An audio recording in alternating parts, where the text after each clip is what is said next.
managing this relationship and bringing it together is going to be great for British boxing. There'll be boxing across all the platforms on ITV, both in Britain and from America. I think the announcement of the first two shows shows the quality of events we'll be getting from America.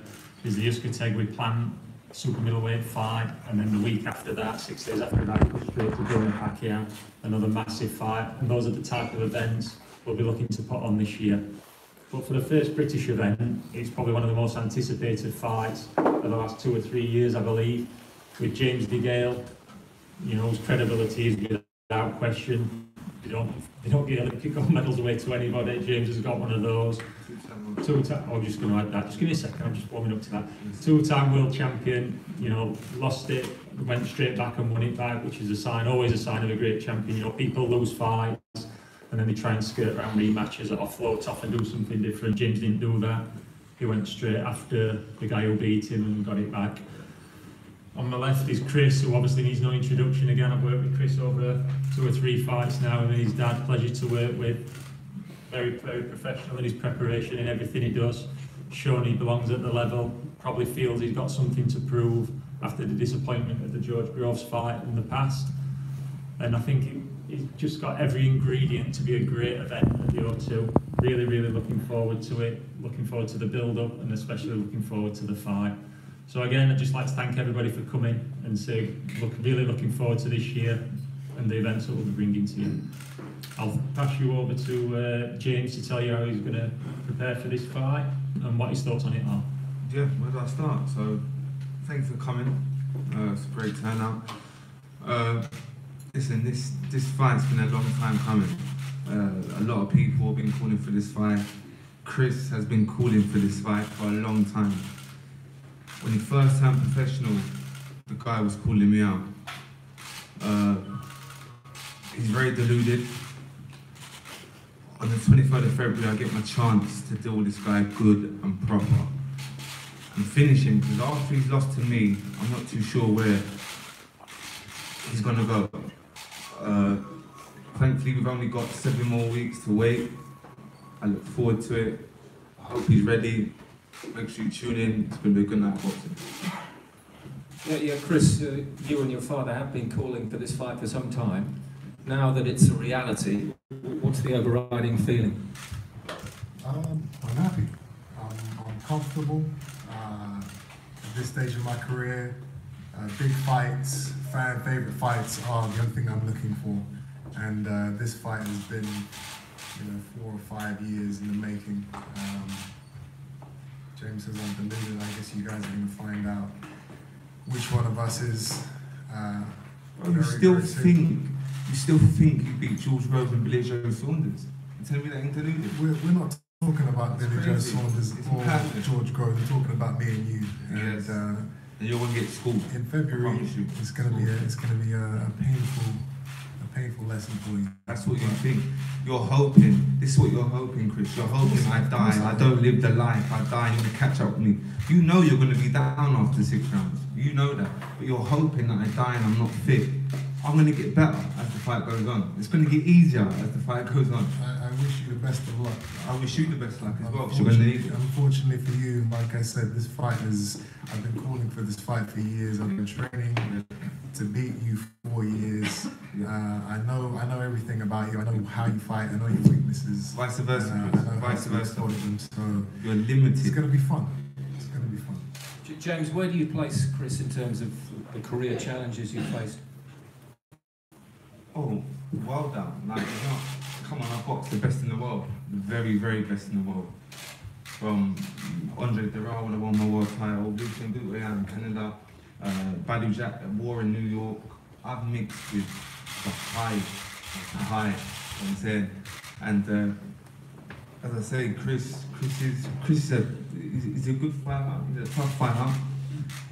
He does bring it. He's got a lot of heart. He's got a big set of balls, but that's not going to be enough to beat me on the 23rd of February. And I think you know that deep down. I think, as I say, he expects to be down after 6 rounds, and I think he's hoping that I'm not fit, and he puts on the pressure, and he can take me out. But I'm hoping as I said, bring the best you can bring on the night. I'm Yes, hoping you're Chris. not fit at all. Yes. I hope we can give the fans Yeah. the most exciting, explosive fight that we possibly can. Yes. I just don't believe that you have what it No. takes to Chris, you're stay going- with me. You're going to go back to school for this fight on the 23rd. Okay. You're going to school. You've been to school before. I like how you copy my words as well. It's funny how. copy the words. Yeah, well, I've been saying I'm going to school you now, and now you're going to take me back to school. Come on, find some of your own material. Come on, bro. You're going back to school, bro. Chris, it's a fair point, isn't it? Though I mean, you know, you didn't manage to step up against George Groves. Aren't those who say that you're going to have to step up now with a valid opinion? Now you're going to have to step up again. Well, how big is the step up compared to the George Groves fight? Listen, this is a huge fight. It's just as big as the George Groves fight. But in terms of the challenge that James offers, yeah, listen, he's a world level proven fighter. Of course, I'm not taking this fight lightly. You know, I've got a new team around me, and we've been working on a lot of new things. So you guys are going to see a new and improved Chris Eubank Jr. what has changed, Chris? Because that obviously was one of the things that came out of the Groves fight. That a lot of people felt out there that you needed to transform the backroom staff if you were to continue in this game to world level. Well, yeah, I haven't really had an official trainer. Ronnie Davis here has been with me by my side my entire career, but he hasn't trained me per se. It's more, he's more of an overseer. He guides me. I haven't really had an actual official trainer. I've kind of just done my own thing. I've trained myself pretty much. For this fight, that will be different.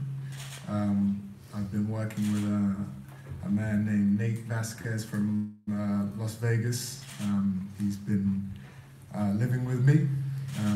He had to travel back home for Christmas, but he's back. Actually flew in today. So you know, it's good to have a solid guy there that's with me 24/7, working with me on specific things I need to do instead of me just going through the motions and getting fit and trying to beat guys, you know, using heart and determination. Now we have strategy involved, and this is going to be. I think this is going to take me to the next level. James, what do you make of that? Different approach, a tactically changed fighter. Chris is too arrogant to listen to another coach and to learn different things. He can bring on who he wants. It won't change Chris. As I say, this would be as easy as I make it. Yeah, I think we're all creatures of habit. What you've been doing a lifetime, you can't change in 6 to 8 weeks. We're all from what you're brought up on. You can't go into gym. If anything, it could be detrimental rather than advantageous. You better stick with what you know. Trying to change it now is a bit crazy. Well, Ronnie, you, I imagine, have seen this new trainer at work. What's the difference? What's happening in there? Well, he was always told from day one to listen to no one, only himself, by his father. So I stepped back. I can't do the pad work. I haven't done pad work for 15 years. I've just had a knee replacement and backside I've gone, but apart from that, I look quite good, don't I? It works all right. He's looking good. He's looking fit. We'll see you on the night. James, it was interesting listening to the opinions of Shane McGuigan when asked about this fight. He said that Chris Eubank Jr. might just have a little bit more in the tank. Yeah. Well, yeah, a lot. Obviously, going by my last couple of performances, a lot of people think I'm on a decline. A lot of people think I'm a shock. But I'm not going to go over it again. I've said it in loads of interviews about my injuries and so on. So I'm just going to leave it to the night. But I've had injury problems. I've been fighting injuries for a long time. But I don't want to make excuses. A lot of people think I'm on a decline, but they're going to get a big shock on the night, on fight night. As I say, we've only got 7 weeks to wait. It's not long. And Chris, this is a last chance, isn't it? James suggested it. Is this a last chance, a fight you have to win? We have to win. As fighters, we have to win every fight. Call this the retirement fight. Call this the retirement fight. Whoever loses, knock it on the head. You as well, yeah? This is it for you, James, is it? Call this the retirement fight, rude boy. Call this the retirement fight. Because when you lose, done, finish. Well, a final word on that, Richard Boxon, for whoever wins. There's not much to add to that, I don't think. Is there? What next for whoever wins? What opportunities are out there? Well, the division's really exciting at the moment. We've got James's old title being boxed for in a couple of weeks. Uskategui against Plant, really, really good fight. You know, George Groves, I'm sure, is going to come back at some stage shortly. There's Callum Smith also, who just beat George Groves. So it's a division that's really, really full of talent at the moment, below it and the weight above it. So, you know, whoever wins this fight will go on to bigger and bigger fights. And in a way, James is right. Whoever loses this fight is probably going to have a look at plotting a way back at maybe a weight above or where they go. I don't know, because it's the pride. I think the pride between both of them, you can tell, is that neither one of them is going to give an inch, and I don't expect them to. You know, you've got to say that the ability, the pure boxing ability, is obviously with James, like I say, Olympic champion, two-time world champion. But you won't see many people, I don't think, with Chris's conditioning over 12 rounds. So, you know, as a general boxing fan, not just for us who work in the sport and live in the sport, for a general boxing fan, it's a really, really intriguing fight and one we look forward to. James is struggling with a bit of self-confidence, I think, at the moment, which is coming through. It's going to be fun, honestly. We'll look forward to the night. A last word, James? No, yeah, tune in. As I said, man, the retirement fight. Whoever loses, it's game over. But now, tune in, 02, 23rd of Feb.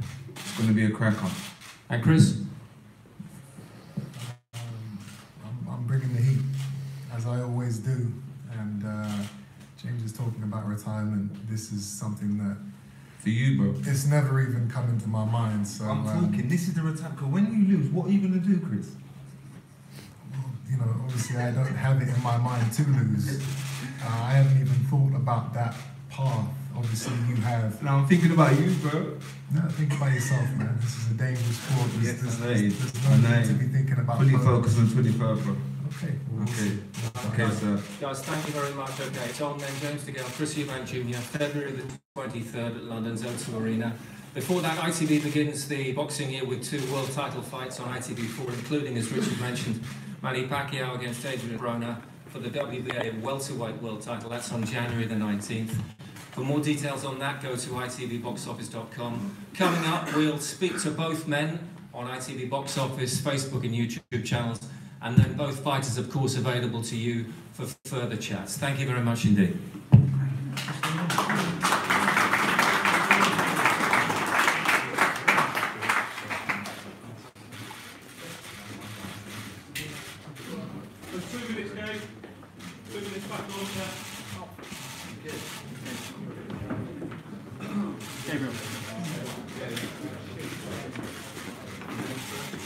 Chris, if we can have you here with James, we can go over here.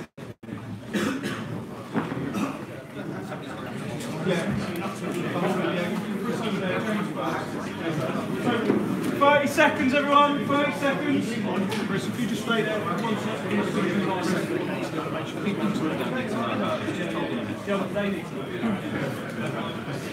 Okay. 10 seconds. Where's your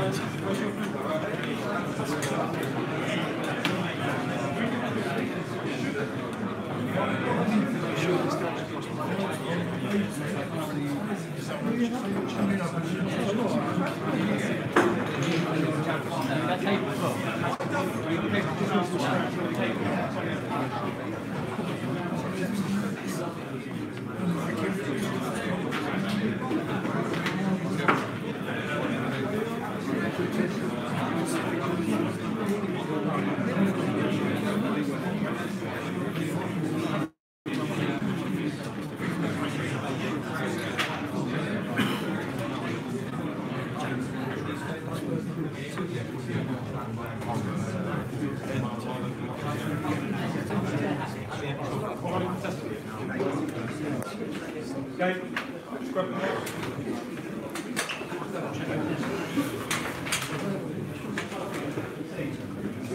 Café. Hold it.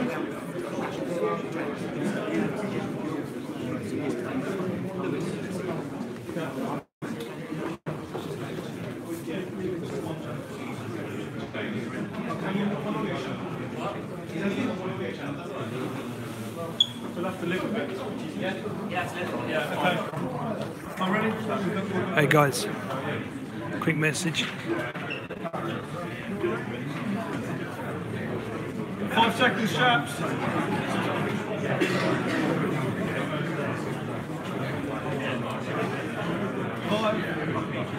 3, 2, you go. Back to the press.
Near where he came from, and more.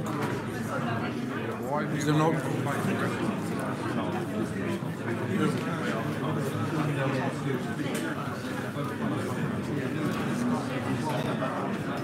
Gary could have been. I don't think. Gary was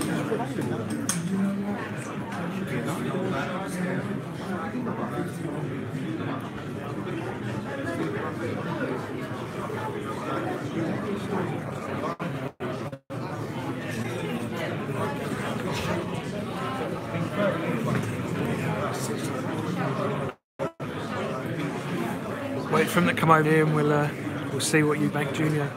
has to say about the fight. Obviously, I'll be doing a prediction Hellraiser analysis and prediction blog. Did you know Café Royal?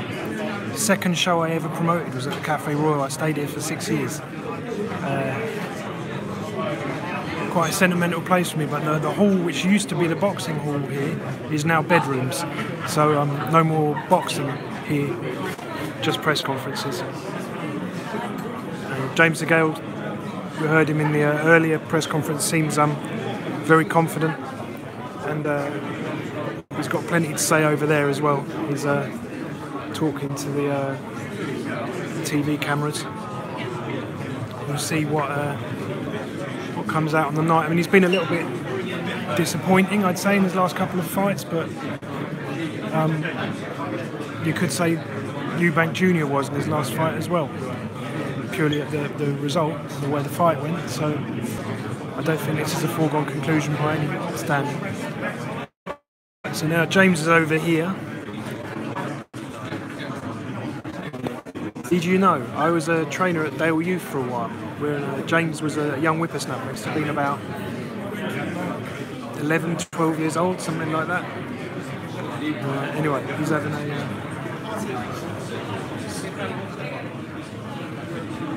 So think about how this fight is a long time coming. How exciting is it? Very exciting. Very exciting. Long time coming. People been calling it great. It's public. Finally, I get the chance to show everybody one day for a long time. One thing I will say, Degale there, this fight, he looks in very good nick. He doesn't look like he's been living out of a kebab shop for the last few months. He looks actually in physical good condition. His face looks trim. No sort of excess weight to speak of. It'll be interesting because a fit James Degale will be a good James Degale, and then you're going to see probably a higher quality performance from him than what we've seen at times. Maybe he's taking this fight seriously and preparing himself for the best Chris Eubank, which will push him certainly, maybe not necessarily on a technical boxing level, but fitness-wise. If you see Chris starting to walk through those jabs and the straight shots, a number of problems. I mean, James Degale is one of the best southpaws when he boxes. It is extremely difficult to nail down, and I think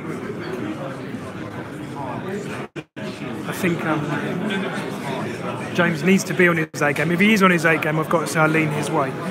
But an intriguing fight all the same.